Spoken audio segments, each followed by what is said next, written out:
So we are continuing in our discussion about Kabbalistic concepts and so on and so forth. And we are concentrating about food, not that we are munching all day long. And so we spoke about the two different types of klipot.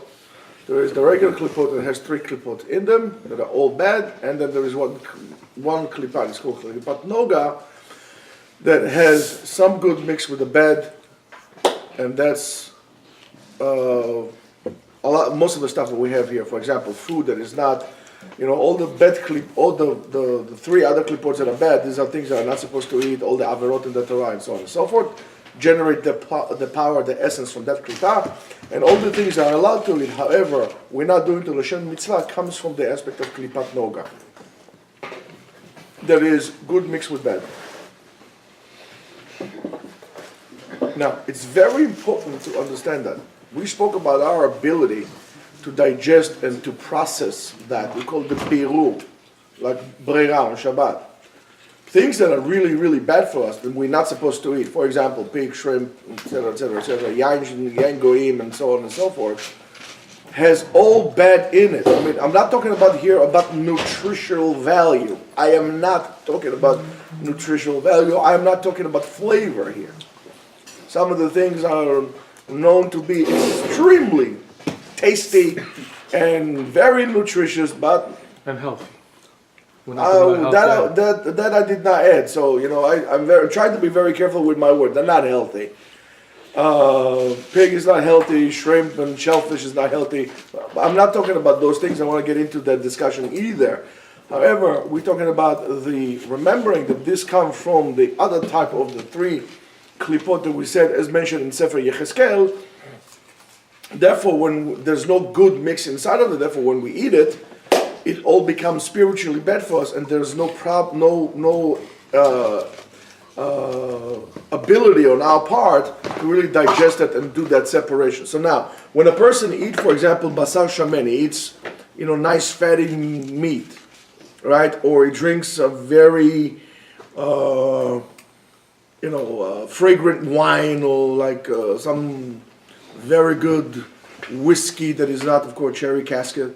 And he does that to have more avodat Hashem. I knew a guy that used to tell me that he had his joy in life, and I really mean that. I'm not saying it is under way, any bad way or something. Was in the summer to crank up his AC to like as cold possible, and in the winter to crank up the fireplace, like real roaring fire in his fireplace. He'd like to have a cigar and red wine and learn Gemara with this. No, it's not sad. No. Is that good or is not good? Everybody to its own, the time, people used to love to learn Tosfot with a cigarette and like this, it's on a nektoret and so on. But when a person does those things, and we know that, so that's something that is really an issue of ta'ava, of desire. But he does so to Avodat Hashem, as it says in Masechet Yovah. Hopefully we'll get there in Daf Ayin Vav Amud Bet. It says Amarava Yain v'Reach Tov marchivim da'ato shel Adam. Wine and good fragrance. He likes cigars, but not rubber, yeah. But this guy likes cigars. But marchivim da'ato shel Adam makes you like, okay, very philosophical. You can think big and so on and so forth. So. If a person, for example, can learn Torah better like that, or he does so, for example, for Mekayim the mitzvah of Achila b'Shabbat, we spoke about it yesterday, eating on Shabbat, so whatever is good in that ma'achal, in that food or the wine that he's drinking, is mitchaber to the mitzvah, connect itself with the mitzvah that is mitzvah oneg Shabbat, right? And that becomes or include in everything that comes from Tzad Kedusha. Remember, we spoke about it today also, that there is either Tzad Kedusha or Tzad Tum'ah. There is no in between. Either Kedusha or Tum'ah. So together, since the kavanah that you had was for the sake of mitzvah, and the food that you ate or you consume, or the wine that you drank and so on and so forth, was permissible to you, that the good and good mitchaber comes together, and it becomes okay for us to consume. However, if we are being fed food, or, you go to a smorgasbord or something like this, where you go and there is not really a mitzvah for that, you're eating for taiva. Let's say, for example, you're not hungry now. Baruch Hashem, you ate at home, whenever you ate at home, and now we have falafels, we have pizza, we got the French fries, but you're not hungry. You're really eating it because of free, or falafel, or you're not hungry. That's achilat ta'ava, that comes from the ta'ava. That causes that this ma'achal is included at that moment, even though this falafel is kosher, maybe preheated, but it's kosher. I won't say from where, but how do I know? Because I make falafel at home and it's completely different. Yeah.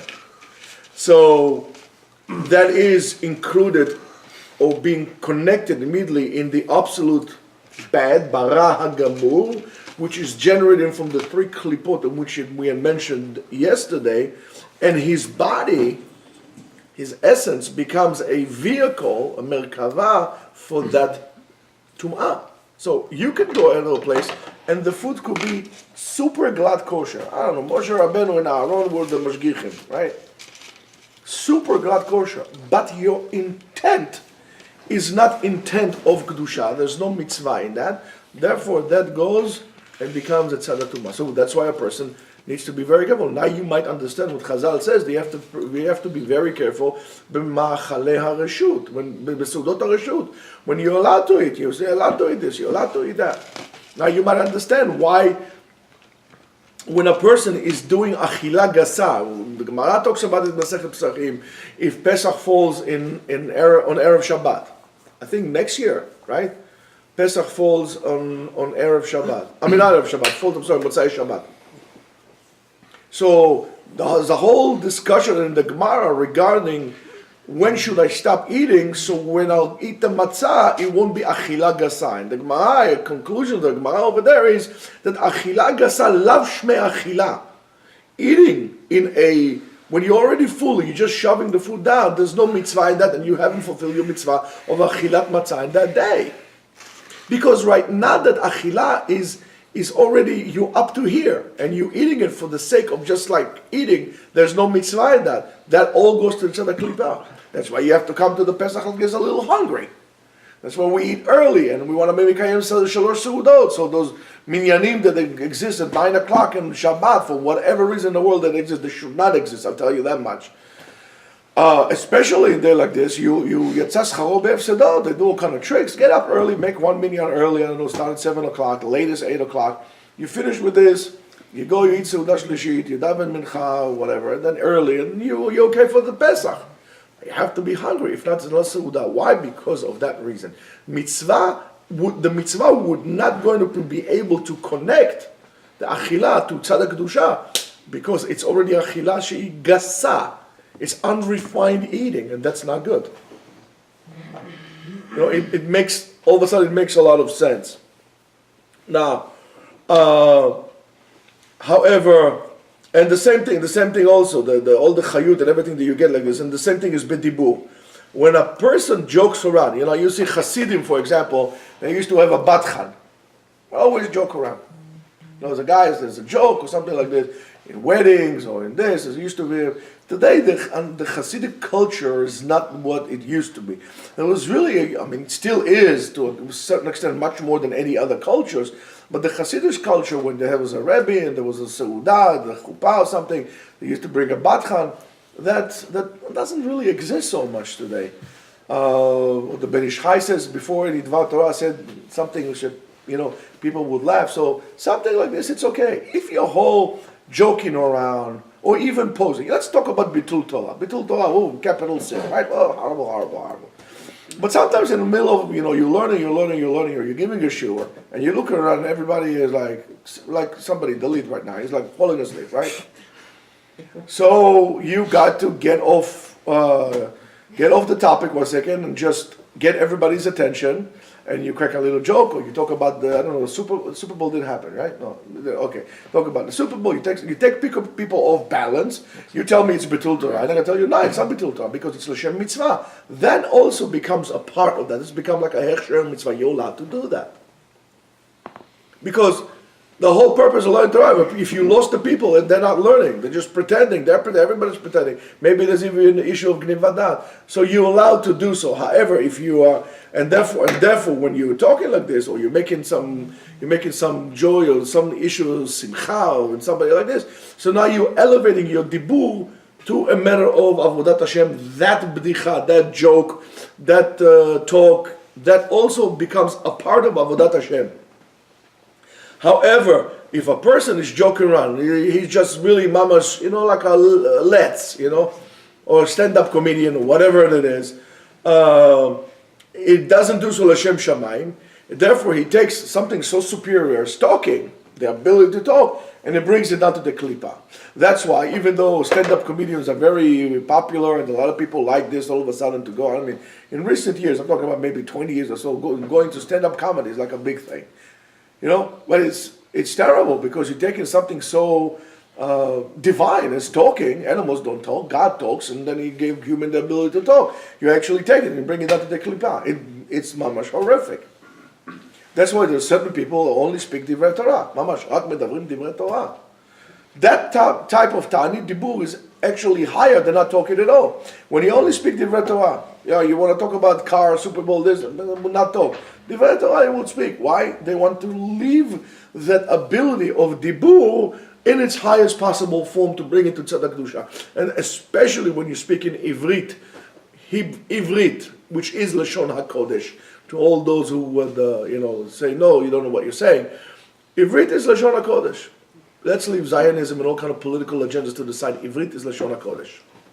Not Yiddish, not Ladino, not Uzbek. Ivrit is Lashon HaKodesh.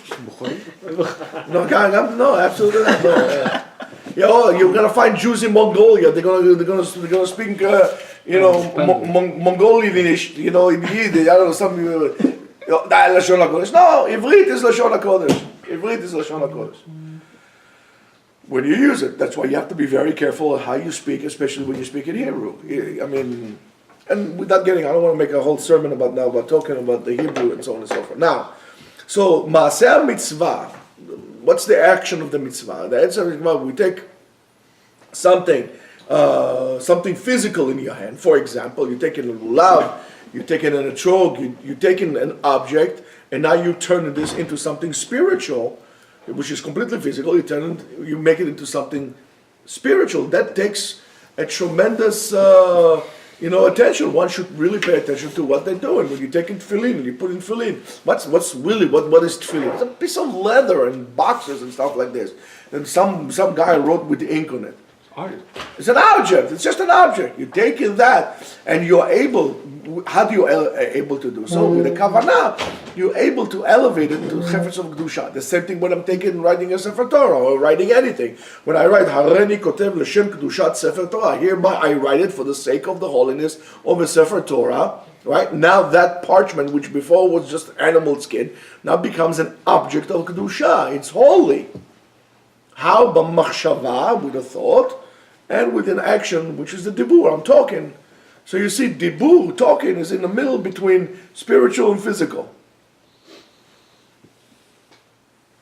Same thing as a thought. What's the thought? And without getting into that, everybody will be a doctor, right? So now, when we do the mitzvah in that fruit, let's say the etrog, or we're doing with the lulav and so on and so forth, we are revealing the good that was in that fruit that came from what we call klipat noga.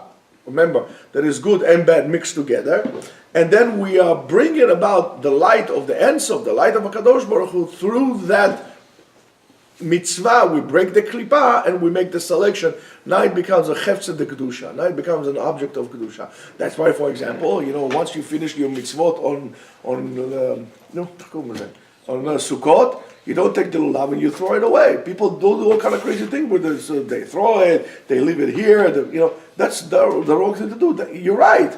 Right now it's just a fruit, but you did a mitzvah in it. So you should not treat it in a disrespectful manner.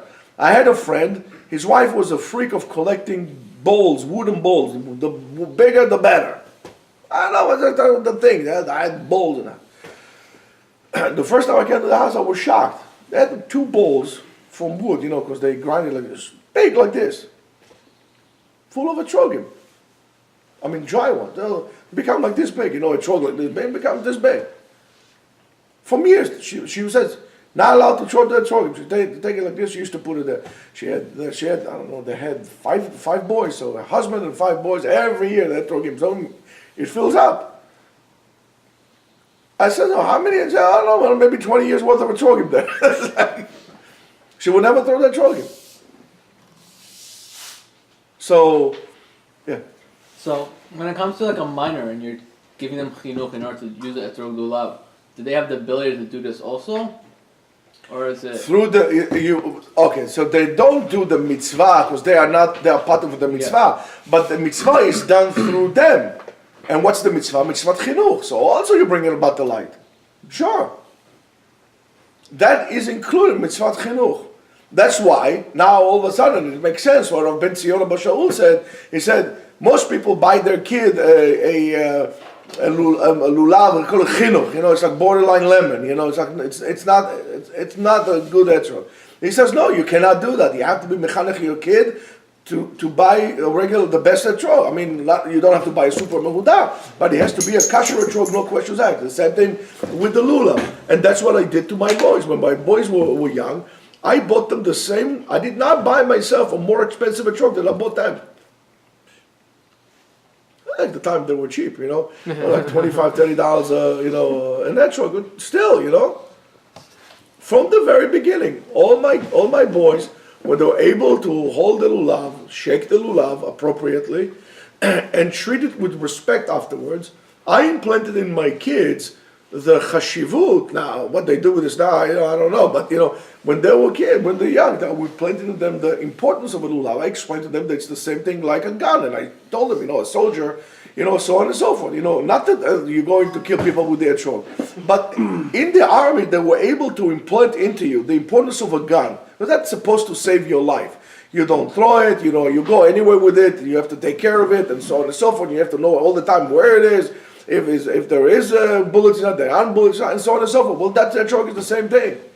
And the lulav is the same thing. That's something you hold on. And they would go and, like soldiers, they would never throw their etrog like this or the lulav like that. They opened beer with the Uzi. They had to make an alteration to it so they don't open. Whatever. They used to use the magazine, so they added a. They didn't use the magazine. They used to use the folding stock, but that's a different case. So. No, initially they were. That's why they added the magazine. When you are doing so, and you are bringing down the kedusha of something to the klipa, that's how you give them more koach, more essence to be your neck, to extract their abilities from the tzad by your actions. So when I'm doing so, that's called elevating, ma'alimoto, and that has to do with any mitzvah that's going to be b'dibur, b'machshava, b'asiyah, by action of mitzvah, and so on and so forth. That has to do. So if a person, for example, you're going to tell me there's going to be less light or more light if I think about machshava, mitzvah shel machshava, right? Ve'ahavta le'reacha kamoch, right? That's in my heart. But it comes from a machshava, from a thought. Yes, it's the same thing. I take in the lulav, it doesn't make a difference. So that's why you see, when you hate a Jew, you don't even tell him, you smile to him, but you really don't like him, you hate him, sin'ah. Right? There's the ahava, and there is sin'ah. There's hate. They're on the same level. Rabbi Bechaim once told me, he said, that when a couple comes to him to get divorced, he asked him if they hate each other. He said, if they hate each other, I try to somehow turn it that they're going to turn it to love each other, because there's still an emotion. It's just a matter of taking it and turning it. He says, I know it's helpless when they says, I don't have any feeling whatsoever. There's no feeling whatsoever, it's all gone. You can take hate and turn it into love, or love and turn it into hate. Because one against the other. When there's nothing to bridge over. So all mitzvot are like this. In every mitzvah that you do, you can bring about the light. Of course, there are some mitzvot that will generate a spectacular light. One of them will be Talmud Torah, which is really keneged kulam. That brings the most light to everything. The most light to everything. So,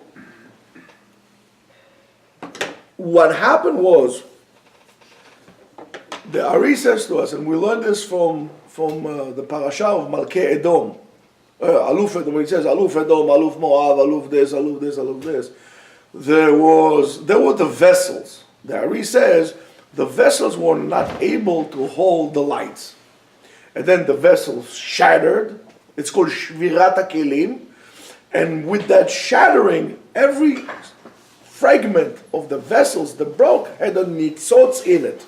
A spark, a holy spark in it. And our job is to retrieve that holy spark that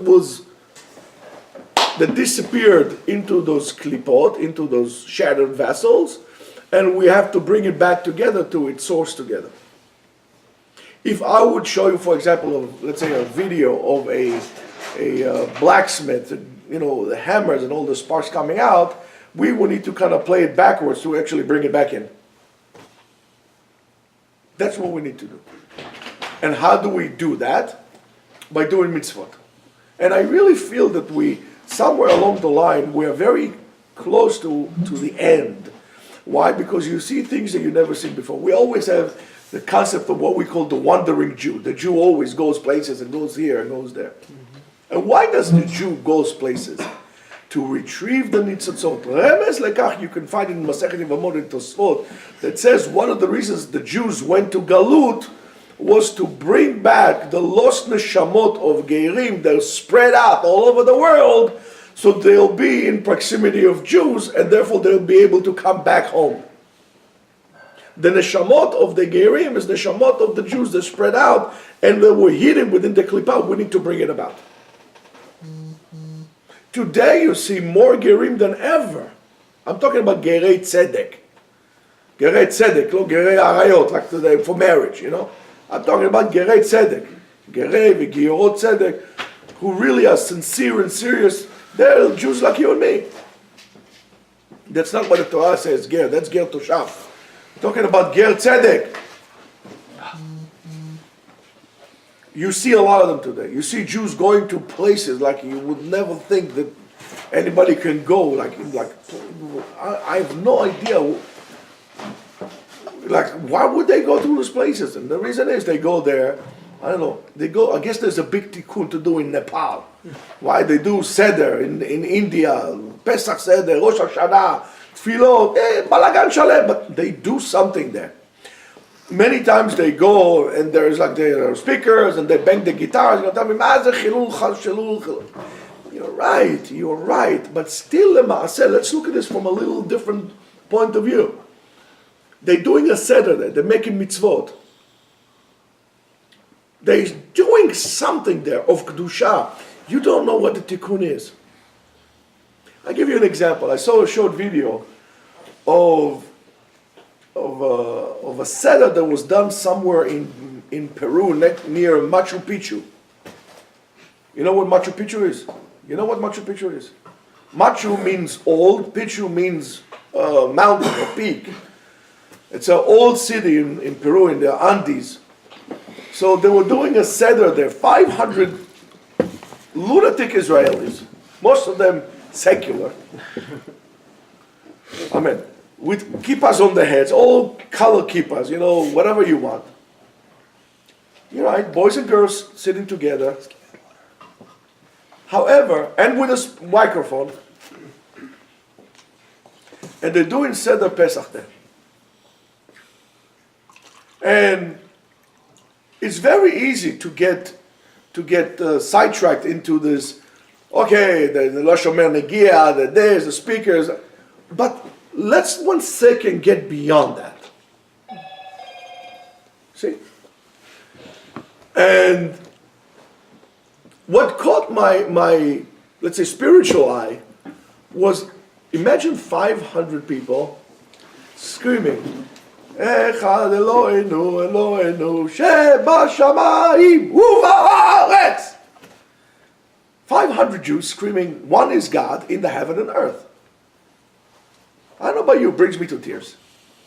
Religious, not religious, chilul, there's something special about it. Maybe the tikkun could have become better.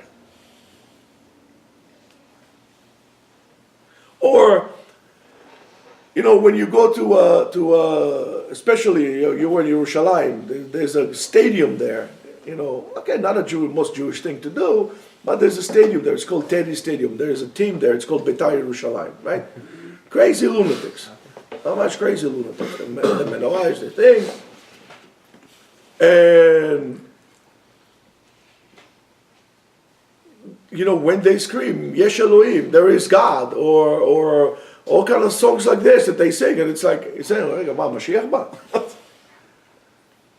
I know that it's a stadium, and you have 30,000 people there. Baruch Hashem, they stop playing on Shabbat. Excuse me. Baruch Hashem, they stop playing on Shabbat. But, you know how crazy it is? When did you see 30,000 Jews screaming at the top of their lungs, it's a crazy sight. But for me, there's really not so much of a difference than, 30,000 people, which is tremendous tikkun there. Then some, lunatic Jew in the middle of Utah screaming, Shema Israel, it's a tremendous tikkun.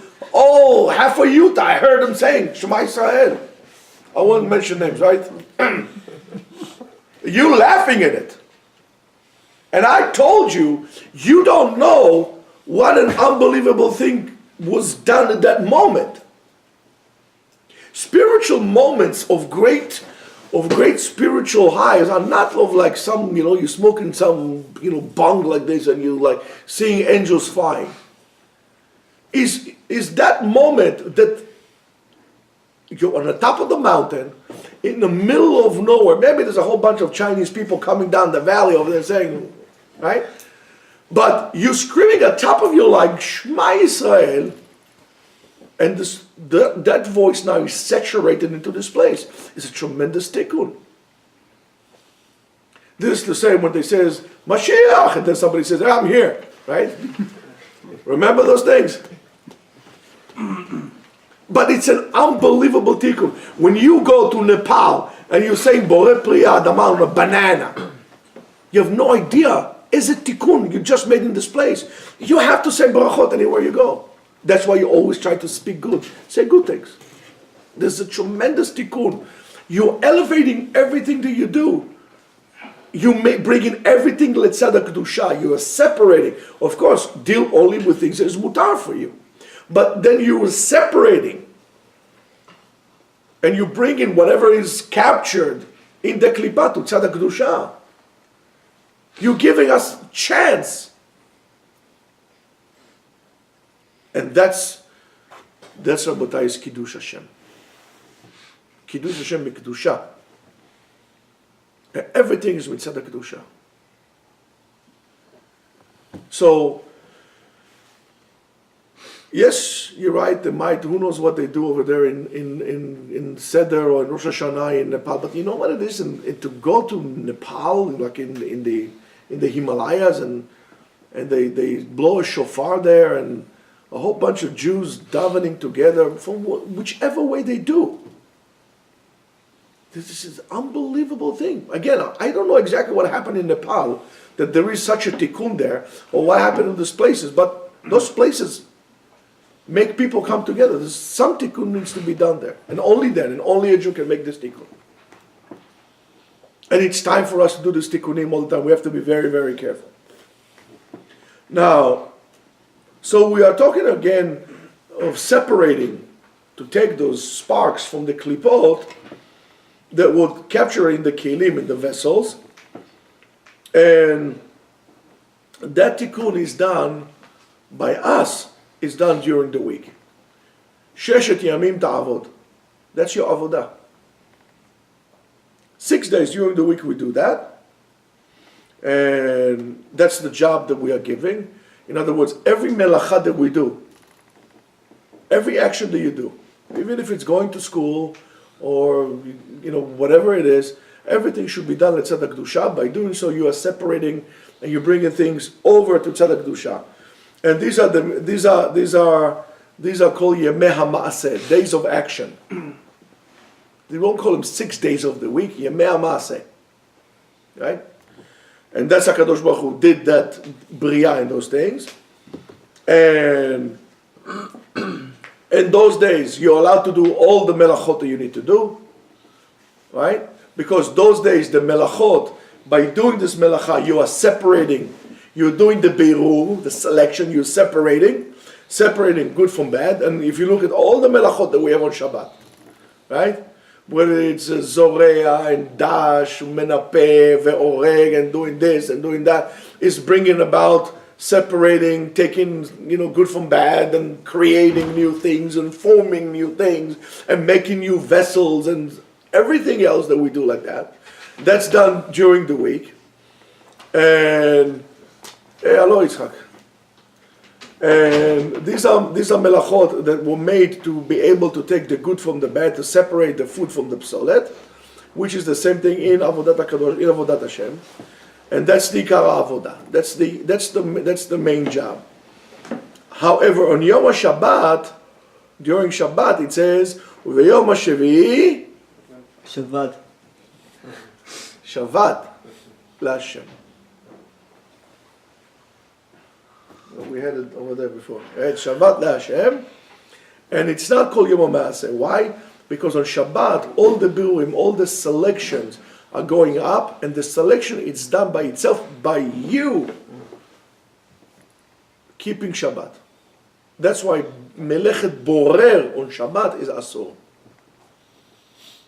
You're not allowed to do Borer on Shabbat because of that. The Brera, that separation, is done by itself, by you just stopping. And that's what separates. Now, if you look at this, of course, this separates, we have certain separation. And what do we do at the end of Shabbat? At the end of Shabbat, we make a mavdil, ben kodesh lechol, ben or lachoshe, ben Israel lagoyim, right? Ben sheshet yemei ha'maaseh, ben yom ha'shabbat yemei ha'maaseh, right? We're separating all these things. Hamavdil, we make a bracha, that who is able to help us separate from it. We also have to separate. And that's the job that we do. On Shabbat, this is done by itself.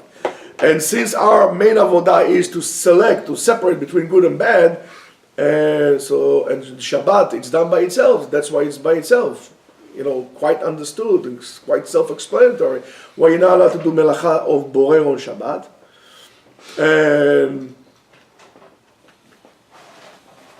nothing could have been selection, but why? Because there was no creation of that day.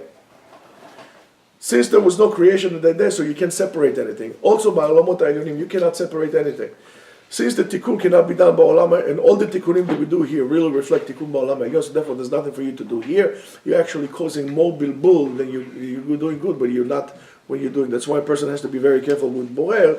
And here comes the Torah and teaches you again of accepting meaning or inner meaning of mitzvah of a Torah. Now you understand why you could do certain things. You should know that there are rewrites that all the mitzvot that were giving us in the Torah is simple for one reason and one reason only, to do the beirur and to separate all those things that needs to be separated.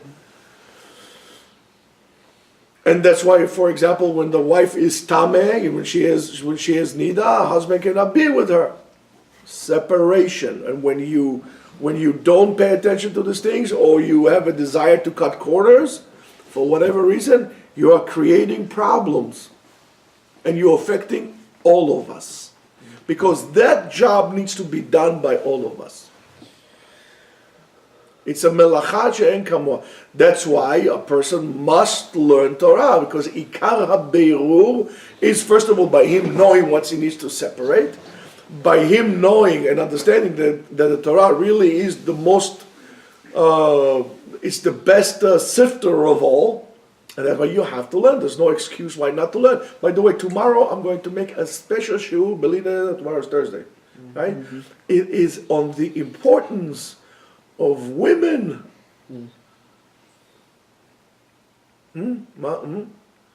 Based on Parashat Yitro. So if you want to know why you have to marry the white wife, you want to come tomorrow. Is there food tomorrow? Oh, there's food tomorrow too. Yeah, let me just drink something here. Now, if you understand that your job is to do those berurim, that separation, I guess we're not going to go into the isur of achilat basar. So, but if you know that this is the separation, it's always next week. Now you might understand why there is no need to go to a kula, because a leniency when it's not needed, when there is the din, look at it as if a leniency would not allow you to separate appropriately what needs to be separated. You have too big of a sift, so everything, you're still separating, but not as much as you should have. You're still leaving remnants there, and you will have to go and collect them back. That is the reason why Yaakov Avinu had to go back and to take the pachim ktanim. Yaakov Avinu was a millionaire. He had thousands of sheep. Why did he have to go take why he's doing recycling, putting, 10 cents in the recycling? Why had to go to take those little tins? Because the pachim ktanim, when Yaakov Avinu used them, everything became a chetza of kedusha. Everything held kedusha in it. And Yaakov says to Lavan, he says, I didn't take anything that wasn't mine. So Yaakov Avinu says, I cannot leave behind to the tum'ah anything of the kedusha. I need to go bring it back. Yaakov Avinu was not doing recycling. That's why if you understand that, you'll understand the importance of a great mitzvah that is done only in your head. Bal tachmod. Don't desire what is not yours. Whether it's your wife, your friend's wife, his field, his house, his animal, or anything that he had. Because you have to understand that only you are capable of doing the tikkun of all of the objects that you have. So if, for example, here, Shoval has a nice shirt here. I really like his shirt, right? So if I'll steal his shirt, and I'll wear it now, the tikkun that needed to be done in this shirt would not be able to be done. It will be left here, and there is still work to do. When you go to the store, you can look at the same pair of, let's say, jeans, right? All jeans look the same. You look at your size, whatever your size is, 32, 30. You take your size, right? And there's a whole pile of them. And you just dafka want this one. I said to you, won't you take this? No, אני רוצה את זה. למה זה? Why not this? Because you are able to identify every object in which you need to make the tikkun in. So when Chazal tells us, marbe nechasim, marbe de'aga, when you have a lot of possessions, now you have to worry a lot about it because you need to make the tikkun in it, and you can't. That's why only have what you need. Don't get things that you don't need, because the tikkun need to be done, and not necessarily you're going to be able to fix it. This my wife says all the time, something falls, breaks, doesn't make a difference. Yallah, he's neshama with it. Finish the tikkun. And that's the crazy. Sometimes just things break. In other words, whatever tikkun needed to be done with this. I remember one time I had this, we just got married. We had this beautiful crystal goblets, wine goblets. Made crystal, really nice. I don't have any one left. Remember, the last one we had was Shabbat. I poured the wine, right? I drank the wine, mamash, I finished it. I put it down.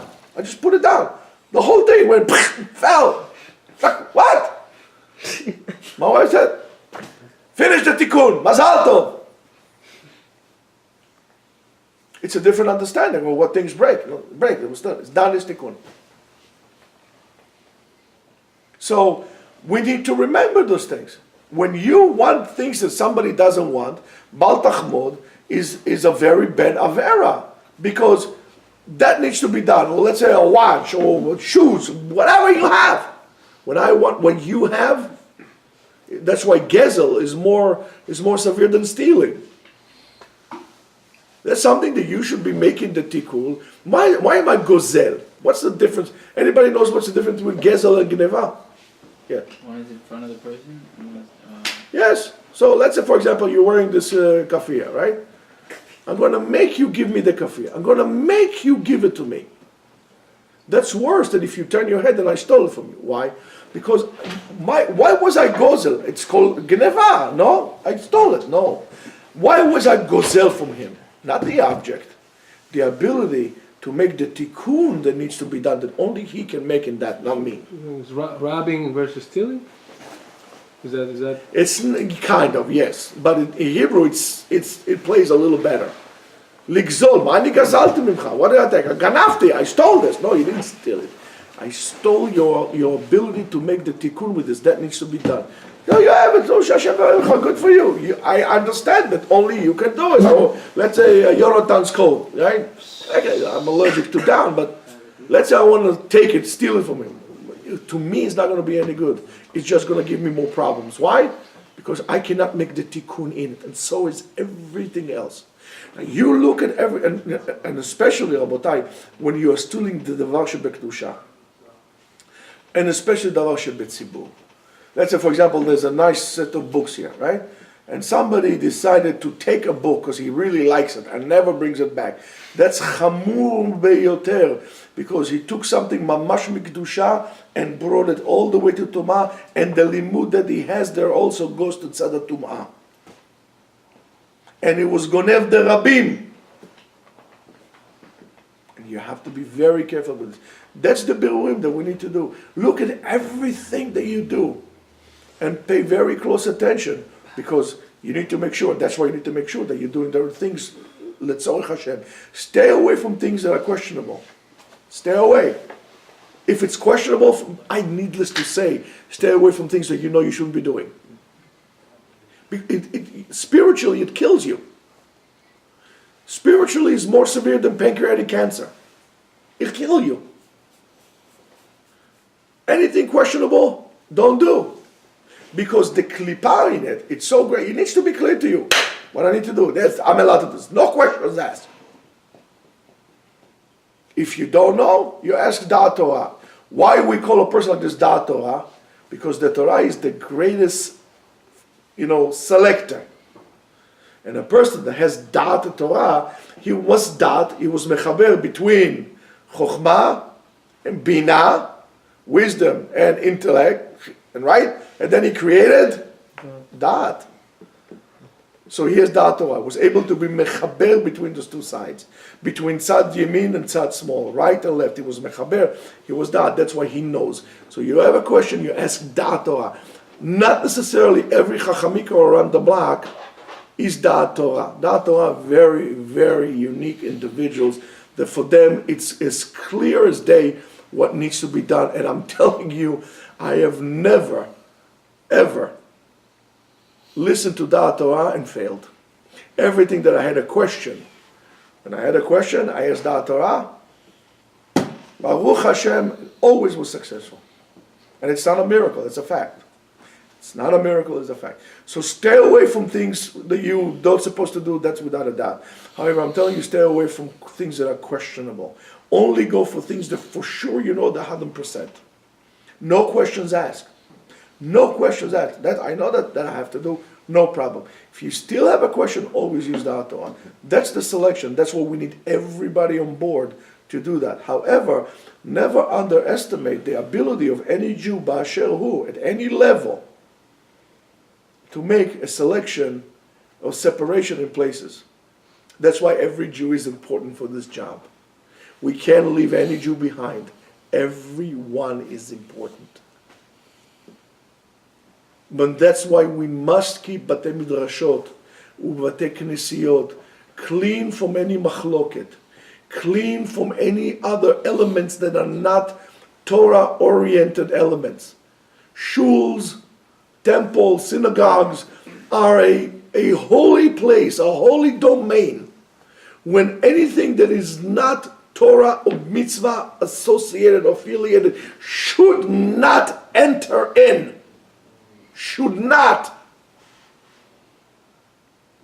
You have to be very, very careful with this. If you ask me, of course nobody asked me, but if you ask me, even entertainment venues that they have in shuls, halls and stuff like this, have no place in shul. I'm absolutely against kiddush in shul when it turns into whiskey sampling, events and so on and so forth.